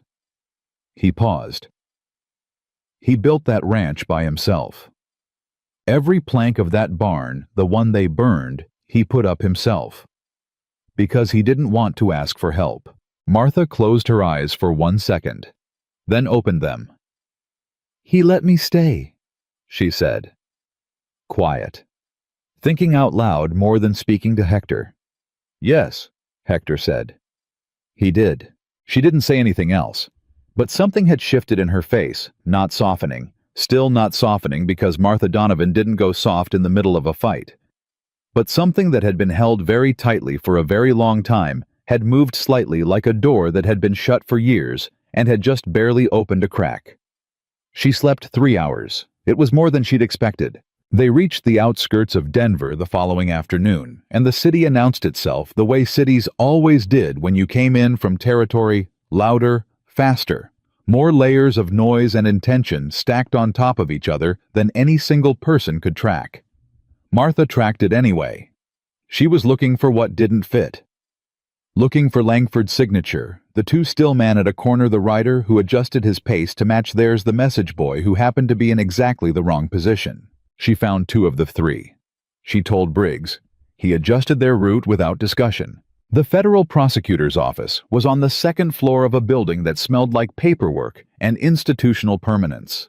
And the man behind the desk, Briggs's contact, a prosecutor named Walter Fenn, who had the look of someone who had been doing this job long enough to have stopped being surprised by anything and had become, in the absence of surprise, very precise, looked up when they came in and looked at the satchel. "Is that it?" Fenn said. "This is it," Martha said. She set the satchel on his desk. 4 months of documentation. Original hand-copied ledger from the Continental Railway Corporation's financial records. Land acquisition fraud, bribery of federal and territorial officials. Evidence connected to 3 deaths and 47 forced displacements. She paused. "And I'd like to be in the room while you read it." Fenn looked at Briggs. Briggs said, "I'd let her stay." Fenn looked at Martha. "Sit down," he said. She sat. She watched him read. She had watched a great many people encounter the numbers in that ledger for the first time: Greer's sharp journalist eyes, Briggs's measured assessment, Hector's quiet recognition. But watching Fenn read it was different. Fenn read the way a prosecutor reads, which was with the specific focused attention of someone who was simultaneously absorbing information and building a structure around it. She could almost see the case being assembled in real time behind his eyes. He read for 40 minutes without speaking. Then he set down the ledger and looked at her. "Raymond Holt," he said. "Page 31, she said.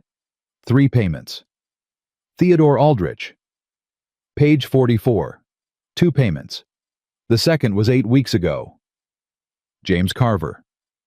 He named a federal official she recognized from the Washington level, a name she'd been careful about, A name she hadn't told Briggs or Greer because she hadn't known yet how far up the infection went. Page 52, she said. One payment, but it was large. $3,500. Fenn leaned back. Something had shifted in his expression, the specific shift of a man who had been given confirmation of something he'd suspected and had not had the evidence to pursue. "You know him," she said. "I know of him," Fenn said. "He shut down the federal investigation 14 months ago. Not Holt. Carver. Holt was the mechanism. Carver was the decision." The weight of that settled in the room. "How far does it go?" Briggs said. He was standing near the door. He'd been standing near the door the whole time, the way he stood near doors, as if the exit was always worth keeping in sight. "I don't know yet," Fenn said. "But this—" He looked at the ledger. "This is the most complete documentation of systematic federal corruption I have seen in 22 years in this office." He looked at Martha. "How did you copy all of this?" "Carefully," she said. "And alone. And at night. For 4 months." He looked at her for a long moment. "The Sentinel runs tomorrow," he said. It wasn't a question. "Thursday," she confirmed. "Greer has copies. The key pages also exist in a second location that I'll disclose once I have your formal protective order." "You're negotiating," he said. "I'm ensuring," she said. "There's a difference." He almost smiled. Then he pulled a form from his desk drawer and began writing. "I'm issuing a federal protective order for you and for the documentation effective immediately. I'm also issuing a federal warrant for Victor Langford on charges of bribery conspiracy to commit fraud and obstruction of federal investigation." He kept writing. "Raymond Holt, Theodore Aldrich, and James Carver will each receive notice of investigation by end of day." She watched the pen move across the paper. "And the displaced families," she said. "The 47. He looked up. "That's what this is about," she said. "Not Langford, not the officials. The people whose land was taken by fraud and whose names are in that ledger." She held his gaze. "I want to know that documentation of their losses goes into this case formally. On record, not as a footnote." Fenn looked at her steadily. "It goes in formally," he said. "I give you my word." She nodded. He signed the protective order and slid it across the desk. She picked it up and read every line of it before she put it in her pocket, because Martha Donovan did not accept documents on trust alone, not even from federal prosecutors, not anymore. "The second location of the copies," he said. "You said you'd disclose it." "Jenkins," she said. She looked at Briggs. "Your deputy, 23 years old. He was carrying the secondary copies to Greer in Copperfield." Briggs pulled out and sent a deputy to find a telegraph station, a federal one, not a commercial one, and get word to Copperfield. Martha watched him go and felt the first genuine loosening of something that had been wound tight since the morning she'd walked out of the Continental Railway building. Not relief, not yet. Relief was for after, but something adjacent to it. Something that acknowledged for the first time that the weight she'd been carrying was in more than one pair of hands now, and that those hands were, as far as she could determine, trustworthy. She was standing in the hallway outside Fenn's office, looking at nothing, when the deputy came back at a run. His face told her before he opened his mouth. "Jenkins," he said to Briggs, breathing hard. "He made it to Copperfield. He got the copies to Greer." He paused. "But Greer's office, someone set fire to the front of the Sentinel building last night." The hallway went very still. "Greer," Briggs said sharply. "Is Greer—" "He's alive," the deputy said. "He got out, but the press—" He stopped. "They destroyed the press." Martha stood very still. The Sentinel's press was gone. The Thursday edition wasn't running. Fenn had come out of his office. He was standing in the hallway with the rest of them, and he was looking at Martha, and his expression said that he understood exactly what this meant to the timeline. "The copies Jenkins delivered," Martha said. Her voice was completely steady. "Are they intact?" "Yes," the deputy said. Greer had them on him when he got out. He doesn't have a way to print them. Denver, Martha said immediately. She turned to Fen. Denver papers. Who in this city has been covering the railway expansion? Fen said, the Denver Tribune. Thomas Harker. Can you get Harker here in the next 2 hours? She said. Fen looked at her. Then he turned to his own deputy. Get Harker, he said. She sat back down in Fen's office. She opened the satchel. She laid out the pages that Greer had sent with Jenkins Caleb's handwriting, large and angular, perfectly accurate, beside the original ledger. She thought about Langford burning Greer's press. She thought about 6 men at a ranch at midnight. She thought about a rock through a window with 3 words on it.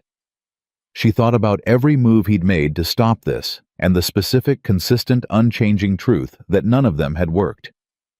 She thought about Caleb sitting in Hector's kitchen writing "Finish it" in large, angular handwriting. All right, she said to no one in particular. She straightened the pages on the desk. Harker arrived in 90 minutes. Thomas Harker was not what Martha expected. She'd expected a man like Greer, wiry, ink-stained, driven by the specific hunger of someone who'd been chasing a story for years. Harker was large, unhurried, with the kind of deliberate stillness that made rooms feel smaller when he walked into them. He sat down across from her without preamble, looked at the ledger on Fen's desk and said, How long do I have to read it? As long as it takes you to understand it, Martha said. And then you're going to print it. He looked at her. The Tribune has editorial standards. Good, she said. So do I. That's why I copied 4 months of financial records by hand instead of making something up. She slid the first page toward him. Start with page 31, Raymond Holt. Then go to page 44, then 52. Read those 3 pages and tell me if your editorial standards have any remaining objections. Harker read. He read the way Fen read, with focused structural attention, but there was something additional in it. Something that was distinctly a journalist's reading, which was the simultaneous absorption of information and the translation of it into language that other people could understand. She watched his eyes move, and knew approximately 3 minutes into his reading that this was going to run. He set down the pages. He looked at her. 3 federal officials, he said. Named documented payment amounts, dates, she said, cross-referenced to the land acquisition events they authorized. The deaths, he said. 3 men, she said. Their names are on page 61. I included their land deed numbers and the dates of the transfer that occurred after each death. The pattern is self-explanatory. Harker was quiet for a moment. Victor Langford burned a printing press last night, he said. Paul Greer's press in Copperfield. Yes, she said. You know what that tells me, Harker said. It tells you he's afraid, she said. Which is the only thing about Victor Langford I've found genuinely satisfying in this entire situation. Harker looked at her for one more long moment. Then he stood up. I need 4 hours, he said. I'll have a compositor meet me at the Tribune in 30 minutes. We run a morning edition. He picked up the copies, Jenkins' copies, Caleb's handwriting, and looked at them. These are not in your hand, he said. No, she said. They're in the hand of a rancher in Wyoming who was beaten by Langford's men 2 days ago for not telling them where I'd gone. She held Harker's gaze. His name is Caleb Walker. When you write this story, I want that in it. What was done to him? His name. Exactly what happened. Harker looked at her steadily. Is he a source? He's a witness, she said. And he's the reason any of this got this far. She paused. His name goes in the story. Harker nodded once.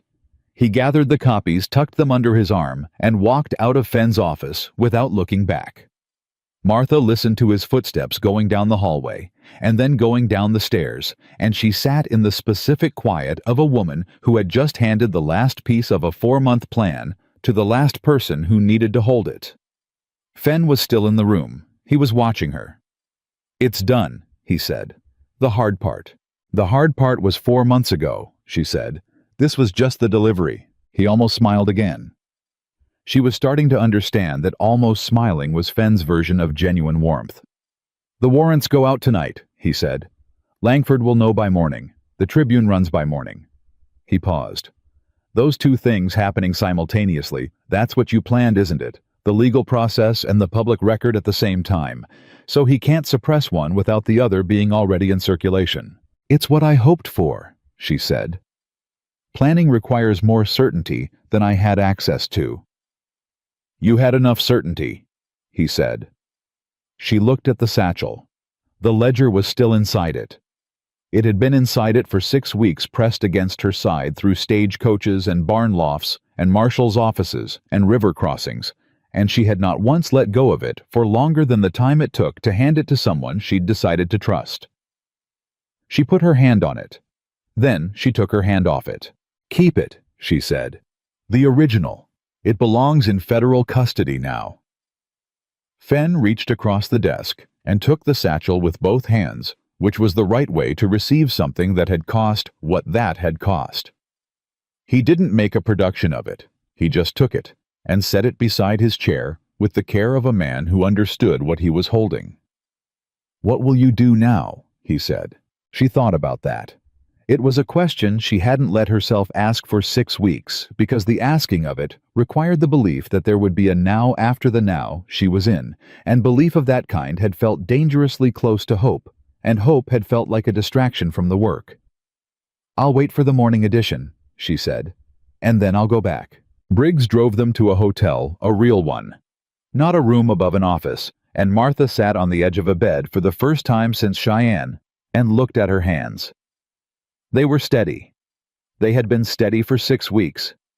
She thought that was probably over now, the steadiness, or at least that it would take a different form, less the steadiness of a person bracing against something, and more the steadiness of a person who had stopped bracing and was figuring out what their natural posture was without the weight. She didn't sleep much.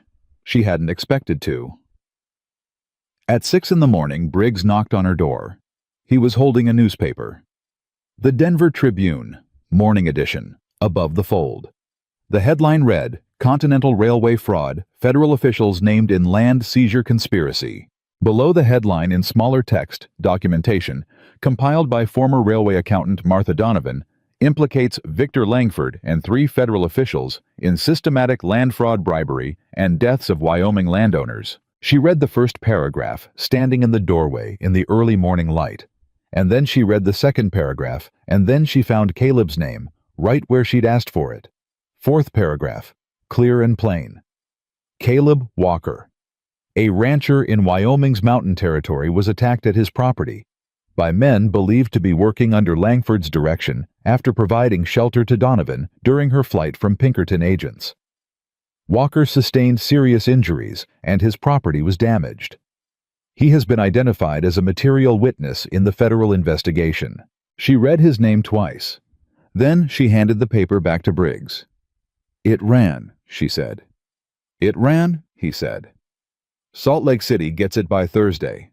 The wire services are already picking it up. He paused. Fenn's office arrested Raymond Holt this morning at 5 o'clock. Aldrich is expected to surrender by noon. Carver. He stopped. She looked at him. Carver. Carver was found this morning attempting to board a train to Canada, Briggs said. He's in federal custody. She exhaled. Slow and complete. And Langford. Federal marshals arrived at his Denver office at 6 this morning, Briggs said. He was there. He didn't resist. He looked at her steadily. He knew. He saw the paper, and he knew it was over, and he didn't run.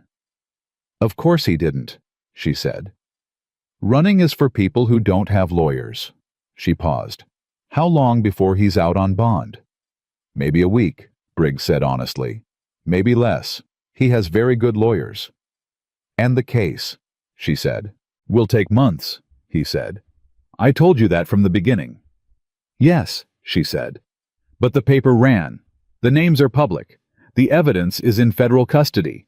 He can bond out, and he can hire lawyers, and he can challenge every document in that ledger, but he cannot put the story back in the press, and he cannot make the names disappear, and he cannot operate in this territory the way he has been operating. She met Briggs's eyes. That's not all of it, but it's enough to build from. Briggs looked at her for a long moment. Are you all right? He said. The question surprised her. Not because it was unexpected, but because nobody had asked it since this started. Not once. She'd been asked about the ledger and the evidence and the timeline and the plan and the documentation, but not once in 6 weeks had anyone looked at her and asked if she was all right. "I'll let you know," she said, "when I figure it out." He nodded. He handed her the newspaper. She folded it and put it in her coat pocket. Then she said, "I need to get back to Wyoming." Hector Reyes didn't argue with her about it. He'd been ready to ride since before she'd come downstairs that morning, which told her he'd known this was coming before she'd said it. He was standing at the horses with the look of a man who had accomplished what he'd come to do and was oriented toward home.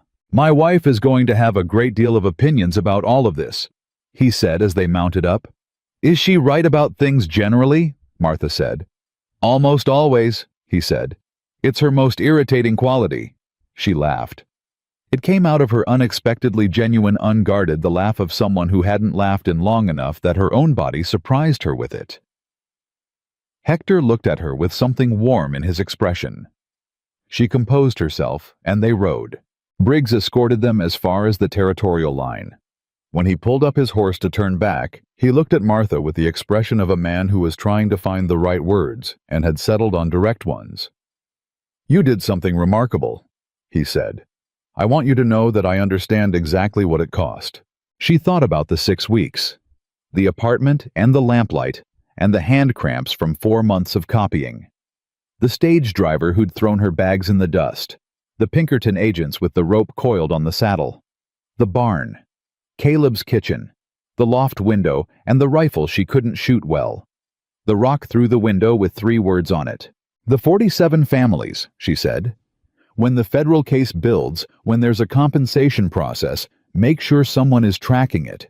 Make sure it doesn't get lost in the legal machinery." "I'll track it myself," he said. "Thank you, Marshal," she said. She meant it without qualification. He touched his hat brim. She nodded. He turned his horse and rode back toward Denver, and she and Hector turned north toward Wyoming. The ride back took 2 days. Martha spent most of it in the quiet she'd earned, not the tense calculating quiet of someone planning, but the different, deeper quiet of someone who had finished the plan and was learning what it felt like to simply be in motion without a specific destination driving them. She watched the territory go by and let it be what it was. She didn't read anything into the ridgelines. She didn't calculate the road. She thought about what came after. She was good with numbers. She had spent 6 years doing skilled and important work for an organization that had used her skills for criminal purposes. She had 4 months of demonstrated evidence that her abilities were exceptional. She had, as of this morning, her name in a Denver newspaper above a story that every federal official in this territory was going to read. That was a particular kind of credential. She thought about the 47 families and their displaced land claims and the compensation process that Fenn would be administering. Someone was going to have to do the financial documentation for that process, the verification of the original deeds, the calculation of appropriate compensation values, the accounting of what had been taken and what would need to be returned. Someone who was very good with numbers. She let that thought settle and didn't force it further. She thought about Caleb Walker. She let herself do that fully for the first time, without the discipline of setting it aside in favor of the next urgent thing. She thought about him the way she thought about things she wanted to understand clearly, directly, without sentimentality, with the honest attention she gave to anything that mattered. He had sheltered her without being asked. He had lied to federal agents without hesitation. He had ridden 12 miles at her side when he could have gone home. He had copied her numbers into his large, angular handwriting and put them in his boot, and then refused to give them up when 6 men had come to his ranch at midnight to take them. He had written "finish it" and sent Hector to deliver the message rather than coming himself, because he had understood that his coming would have been about him, and what she needed was to finish it. He had never once made her feel that what she was carrying was a problem. He had never once looked at her the way most men looked at her. The assessment, the discount, the recalculation of what her body meant about what her mind could do.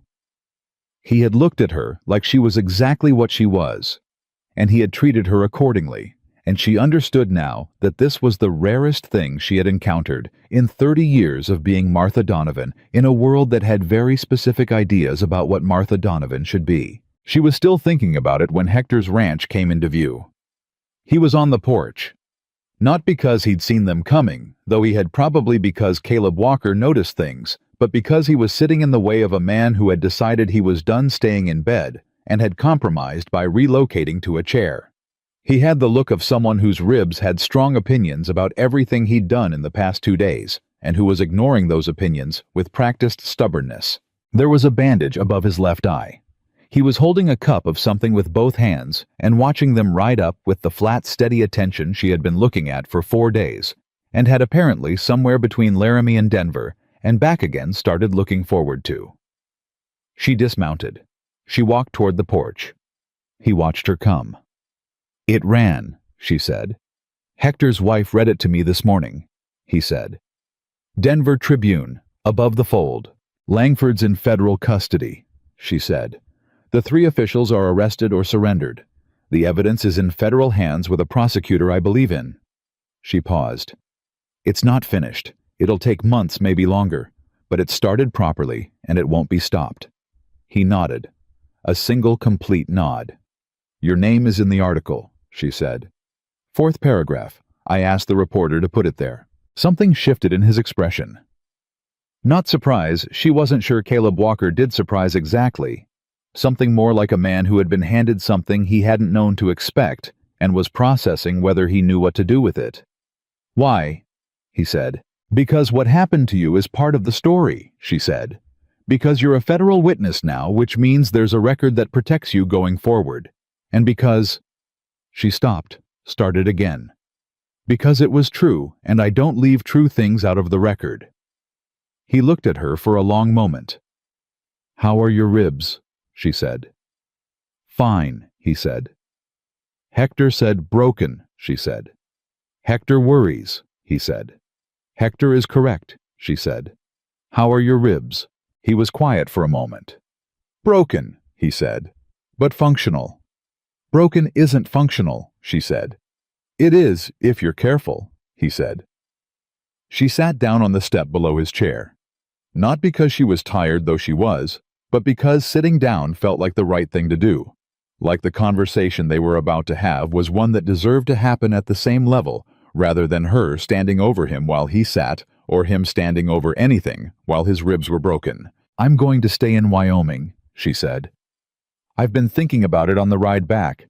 The federal compensation case for the displaced families is going to need someone to do the financial documentation. Someone who can verify the original deeds, calculate compensation values, build a complete accounting of what was taken." She looked at her hands. "I'm going to propose myself for that work to Fenn's office. I believe he'll say yes." Caleb said nothing. He was listening. "It'll take most of a year, possibly longer," she said. "I'd need a place to work from, a base." She looked up at him. "I know your barn is gone." "I'll rebuild it," he said. "I know," she said. "I want to help with that too." She held his gaze. "If you'll let me." He was quiet for a long time. The specific weighted quiet of a man who was feeling something significant and was deciding, as he always decided, whether to say it in words or let it stand in the silence. "Martha," he said. "Caleb," she said. "You came back," he said. "I said I would," she said. "I know," he said. "I didn't let myself count on it." He looked at her steadily. "I spent a long time not counting on things." "I know," she said. "Hector told me." He looked at Hector, who had conveniently found something to do at the far end of the porch and was doing it with great concentration. "He talks too much," Caleb said. "He talks exactly enough," she said. "He's a good man." "Yeah," Caleb said. "He is." He looked back at her. "You're sure about Wyoming?" "I'm sure about the work," she said. "And I'm sure—" She stopped, looked at him directly. I'm sure I'd like to find out what comes after the part where everything is trying to kill us. Something moved through his expression. Slow, deep, the movement of something that had been still for a very long time. That part might be quieter, he said. I've had enough noise, she said. Quiet sounds like exactly what I want. He reached out, slowly. The deliberate, unhurried movement of a man for whom gestures were not casual things. He put his hand over hers where it rested on the step beside his boot. He didn't say anything. He didn't need to. She turned her hand over and held his. They sat like that in the late afternoon heat of a Wyoming summer on Hector Reyes's porch, with the Tribune folded in her pocket, and the Ledger in federal custody in Denver, and 47 families whose names were now part of the official legal record, and the specific solid knowledge that what had been done could not be undone, and what had been hidden could not be re-hidden, and what had been built between two people in 4 days of crisis and honesty and broken barn latches was more real than anything either of them had built in years of trying to need nothing from anyone. 6 months later, Victor Langford was indicted on 11 federal counts. Raymond Holt resigned from office and cooperated with prosecutors in exchange for a reduced sentence. Theodore Aldrich was disbarred. James Carver was convicted and sentenced to 7 years in a federal penitentiary. The Continental Railway Corporation's fraudulent land acquisitions were formally voided, and a federal compensation process administered at Walter Fenn's specific request by a financial analyst named Martha Donovan returned land or equivalent value to 39 of the 47 displaced families, with the remaining 8 cases continuing through the courts. Paul Greer rebuilt the Sentinel's press with funds raised by 11 Wyoming families who said they owed him a debt and intended to pay it. The rebuilt press ran a story about the compensation process on its first day back in operation, and the byline on that story was Greer's, and the primary source quoted in the story was Martha Donovan, and the story was accurate in every particular because Martha Donovan did not give interviews any other way. Caleb Walker rebuilt his barn in the late summer with help from Hector Reyes, 2 of Hector's sons, and a woman who turned out to be better at reading structural load calculations than anyone on the crew had expected, which should not have surprised any of them, and surprised all of them except Caleb, who had stopped being surprised by Martha Donovan somewhere around the second morning they'd spent in a barn loft watching the tree line together. He never said much about what those days had been, or what she had become to him, or what it meant that she had come back as she'd said she would, and had stayed as she had decided to stay. He was not a man who said things in words when he didn't have to. But on the morning the last plank of the new barn went up, he stood in the yard looking at it, and Martha came and stood beside him, and he said, "Better than the old one." "The frame is stronger," she said. "I checked the load calculations." "I know you did," he said. She looked at him. He looked at her. And in the space between them, in the quiet of a Wyoming summer morning, with the heat already building, and the mountains blue in the distance, and everything that had needed to be finished, there was no more distance left that either of them had any reason to keep. Martha Donovan had walked into a broken barn with a ledger pressed against her chest, and a promise to herself that she would not run, and she had not run, and the truth she carried had done exactly what truth does, when someone is willing to carry it far enough and hold on to it hard enough and refuse